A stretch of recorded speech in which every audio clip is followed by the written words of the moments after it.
When most people say they want to be a millionaire, what they might actually mean is, I'd like to spend $1 million.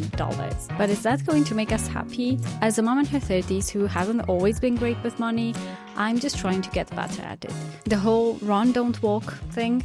No thanks. I'm going to walk this one, because sometimes slowing down our purchases is the best thing we can do. So we don't wake up tomorrow with buyer's regret and a cluttered home that makes us feel like we're failing. Real change for me came from these little habits I incorporated into my daily life and just being more intentional with what I throw my money at. These are the 16 things that are no longer worth it for me and that I simply avoid buying. Buy now, pay later. There are so many different services that offer this buy now, pay later thing nowadays, and for me, none of them are worth it. And sometimes it can be pretty tempting. You might be on a website looking at clothes or things that maybe you don't have, space in your budget right now, but it says 0 interest, get it now and then pay whenever. And it kind of sounds like a dream. But what it actually does, and what I've realized for me, is that it kind of opens up this door to overspending.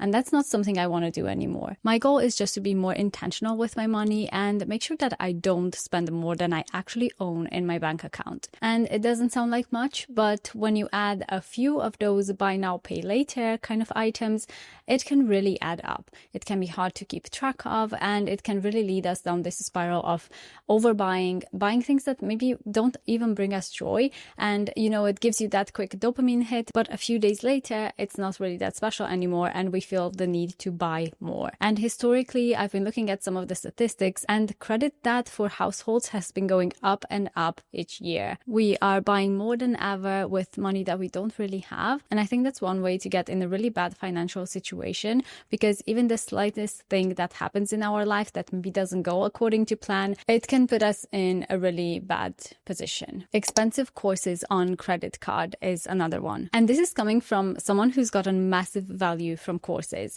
and someone who also sells her own courses as well. But I have spent thousands on courses on a variety of different topics, from baby sleep, baby feeding issues, learning marketing, learning YouTube, learning social media, and honestly, so much more. I have taken so many courses, and I feel like with each one, I got a piece of the puzzle that helped me improve my life, my business, and I have found a lot of value in them. So I'm not discrediting that at all. But when you come across a course and they charge thousands for simply a course, I get a bit skeptical. I think there's a fine line between, them offering you some value for that money versus just charging more because they're told that a high ticket course is the way to make money. That's why I try to keep any of my courses pretty affordable. I don't want to just charge people insane amounts of money. But I think there's always an ethical way to do marketing and a slightly sleazy way to do marketing. And when they kind of pressure you, how some people will do these sales calls and they will get you on it and try to sell you a service, try to sell you a course or whatever they're offering. And they really try to push you to get a loan, to put it on a credit card, or, to use money you don't actually have to get into that program or course or whatever it is. That's something it feels a bit icky to me. So whenever I make a decision on buying a course or not, first I always look at my finances. Can I afford it right now? Can I afford it with money I already have? And if it's a strain on my budget, then maybe it's not the right product for me right now. Have you ever taken any courses you've loved or been disappointed by? Let me know, because I think this industry can be wild sometimes. Labubu, whatever that might be. To be honest, I had to kind of look into this a bit because I haven't really been on trend. I haven't been keeping up with this, but I did notice a lot more people talking about these Labubu dolls. I kind of assumed they were toys for kids, but now that I looked into it, it seems like there's a whole world of collectibles. I'm not sure what people do with them. Is it like a status symbol? I'm not sure. They kind of look a bit creepy to me. But looking into it, I noticed how the normal price for one of these Labubu dolls is about £25, which even that feels like quite a bit for a soft toy. But then reading more about it, I noticed how some people will collect them or, buy them and then resell them at a much higher price. Like, for example, they've been sold over £100 for a doll like that. And some of them that are supposed to be super rare are selling for over £1,000, which is just crazy to me to spend that amount of money on a doll. Maybe I just don't get this trend, but that's absolutely not something I see myself purchasing. I think I can use that amount of money in a much better way. And then there's also Stanley cups. And I mean, is there anything particularly wrong with a Stanley cup? I don't think so. I'm sure they are good water bottles. They hold water. The thing that I think is just not worth the money is making it into this whole collectible thing, owning one in every color or pattern. That's not something I see myself spending a lot of money on, because if you have one water bottle that works, I don't feel the need to have tons of them in various different shades to go with my outfit. I don't really see a water bottle as part of my outfit, to be honest. And speaking of water bottles, plastic water bottles, especially the ones that are made for kids, for example, I do not find them worth, not that they're super expensive in particular, although they can be if they're like merch, they have got a special design on them, and that's very appealing to kids. But what I find with my kids is in the beginning, we did buy them plastic water bottles because in my head, especially when they went to nursery and they're very little, they drop them a lot. Obviously, you don't want anything glass or anything that would break. I thought plastic bottles are just safer, like easier for them to use. But we bought a few of those in the beginning, and what they ended up doing is they broke them a lot. The second they would drop a plastic water bottle on the floor, the bottom would crack, it would leak, and then obviously there's not much you can do with that water bottle anymore except put it in landfill. So we stopped buying those, and I got my kids stainless steel water bottles, and they still drop them a lot. The bottom of them is just bent and looks like it's been through war, but they have lasted a lot longer. The water's not staying in a plastic container, which I know is supposed to be a bit better for you, and we don't end up buying a new water bottle every few weeks. Instead, we have a stainless steel one that actually lasts them for a long time. And I'm not saying in time it will probably crack and leak as well, even though it says they're supposed to last you a lifetime, but kids. Groceries without a list or without scanning in the shops. I actually really like the scan and go or whatever it's called in each shop because I find it easier to see the total before I go and check out. It's easier to refrain from impulse buys, from buying a lot of things that maybe we wouldn't end up eating, or I will do the food shop on my phone, which is what I do most weeks. So I will do a weekly meal plan, usually on Sunday. I will put 5 dinners in my meal plan, and then I have it delivered on a Monday morning usually. And what this means is I can use my meal plan to pick groceries that we're actually going to eat that week. There's not a lot of waste, which is great. And it also makes me see, the amount that I've put in my food shop before I go check out. So sometimes if I see that it's way over what we usually buy, I will go through and see, okay, did I add a bit too many snacks, or did I add things that we don't really need this week? Because groceries have gotten really expensive. And when I did a spreadsheet of our monthly, expenses that we have as a family, groceries are right at the top after our mortgage. So when I do our weekly food shop, it's about £150, give or take. And sometimes we will have to go in the shop as well to get some top-ups, depending on obviously how much we eat that week. Now, granted, we are a family of 4. We eat at home a lot. So both my husband and I work from home, and we cook a lot. We don't eat out a lot. So we eat at home quite a bit, lunch, dinner, everything. And there's rarely waste at the end of the week. Like, we actually eat what I order. So it's just gotten expensive. Let me know on average how much is your weekly food shop and kind of how big your family is, because it will be interesting to see. Expensive skincare fads. Is it just me, or does skincare keep getting more and more expensive? And I get how you pay more for a quality product, and I'm not dismissing that, but I feel like some of the prices are getting a bit ridiculous. So I've been doing some research on skincare and what products actually make a difference, aside from Botox, because I'm not really interested in that. And it seems like there are mainly 2 products that actually make a difference, and that's your SPF and retinoid. And so those 2 products, they don't even need to be super expensive, but if you apply those every single day and you're consistent, it should improve your skin texture. And that's what I'm doing right now.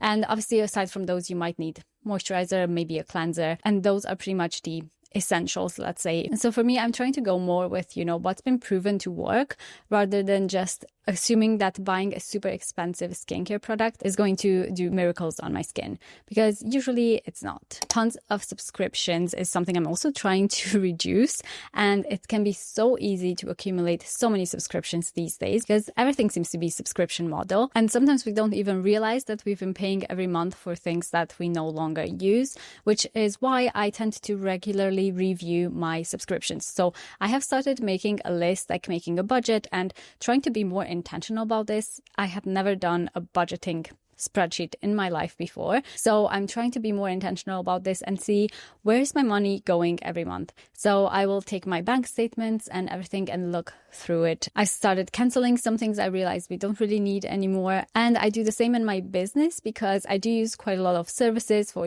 creating my videos or working on my content. And I have actually been able to save quite a lot every month just by going through those and reducing anything that I don't truly use anymore, or that maybe I can use a different service to cover that part of the business as well. The latest iPhone. Every time a new iPhone comes out, I think about this, how I truly don't need a new iPhone. And I think most of us don't. And even, I'm a content creator and I do use my phone quite a lot to film my videos, to work on things on my Instagram and everything like that. But it doesn't mean I need the latest iPhone to do that. For me, the iPhone that I have that's like a few generations ago works perfectly fine. It creates decent videos and that's all I truly need. And speaking of your phone games can also be a pretty big money sink if you start paying into all of those things like leveling up or adding, add-ons to the game that you're playing. They're made to be super addictive. They are made to spike your dopamine. And this goes for both games that, grown-ups play and for kids games as well. And this is something we don't really do in our family because I just don't find value in those games and I don't feel the need to pay for any of those either. And this is not me saying that we never do screen time. Obviously, I am on screens because that's my job. And also my kids have screen time too, but they generally will watch something like a TV show on Netflix or, something like that versus just like any sort of mindless scrolling or any of those phone games, because I feel like those are a lot more addictive than just watching a movie on your TV. Let me know how you handle screen time in your family. We don't really have a set amount of time per day. We're just trying to be sensible about it and make sure they have a good balance of going out and doing active things and having some screen time. So that's just kind of how we handle it. But I'm curious to know how you handle screen time in your family. And also expensive phone bills. It was, I think, a few months ago that my husband and I realized that we were overpaying on our phone bill. You know how sometimes you have some limits of how much you can use the data or whatever on your phone. So we looked into it and we realized that every single month we weren't even close to reaching that limit that we had. So we were able to downsize our phone bills and it's made no difference. So that might be something you can look into to just save a few pounds or a few dollars per month. And it doesn't sound like much, but you have a lot of subscriptions probably, and these kinds of things, like the bills that you can reduce, that's going to make a big impact in time. So now I think our phone bill is about, £13 per month for each of us, which is much better. And it covers all of our needs. And extended warranties. When you buy anything, a phone, a camera, a new laptop, anything like that, any sort of products nowadays, you can buy extended warranty, which is something we haven't done in a while because I just don't find a lot of value in it. Oftentimes you will pay for that extended warranty, but you don't end up actually using it. So that's something we've stopped paying for. Impulse buys is another one. You know how I mentioned the whole run, don't walk, which seems to be everywhere with influencers nowadays. And I think when they created this kind of urgency, like you need to go and buy this product right now, otherwise you'll miss out, or you'll miss out on this sale, or, it will go out of stock before you get it. And the truth is, we don't really have a need for that product that they're trying to create this urgency around. It's more of a want, right? It's more of a nice to have. Like if it's a piece of clothing, we very often don't really need it. We just want it. And so for me, I'm trying to just walk, not run. So if I see a product that I like, I'm not saying I won't necessarily buy it ever, but I will put it on the wish list, which is something I've been doing for years. So I simply write it down in a notes app on my phone. I'll maybe take a picture of it if I'm in the shop and I like something, and I will take a step back and just kind of give myself some time to really think about the purchase, to think about, how much money it will cost, or if it will fit with my current wardrobe, or if it's something that I will truly wear. Like, do I see myself wearing it a year from now, or is this something that's cool and fashionable right now, but in a few months it will be, no longer on trend? And so the whole run, don't walk thing is just not my thing. A brand new car is also something we're not buying anymore. Even when we bought our current car, it was a previous, do you call it a pre-loved car? It's just a car we bought from someone. It was a few years old, so it wasn't super old. It works perfectly fine. When you buy a brand new car, there's something called instant depreciation. So the second you buy it and you drive it off from the dealers, it will lose a lot of its value. And within 3 years, it can lose a lot more of its value. And so if you buy a car that's pre-loved, a car from someone else that maybe is still in good condition, because realistically cars can usually last for quite a long time and work perfectly fine, like take you from A to B. So if you buy it from someone else, they have already absorbed that depreciation and you get much better value on the car. And then if you do decide to sell it in a few years, it won't have lost as much value as it would have in those beginning years. Expensive wedding or newborn baby items is something that I feel like is sometimes ridiculous, because it can be such a generic product, but the second that they include the word wedding or newborn baby in the title of the product, the price suddenly goes way up. And I think it's because getting married or having a new baby can be such emotional phases in our lives, can be sometimes really vulnerable, and they know it. And I think that's why they charge a lot extra for those kinds of events. So that's my rant on things I think are no longer worth the money. Let me know your thoughts on this, and I'll catch you in the next one.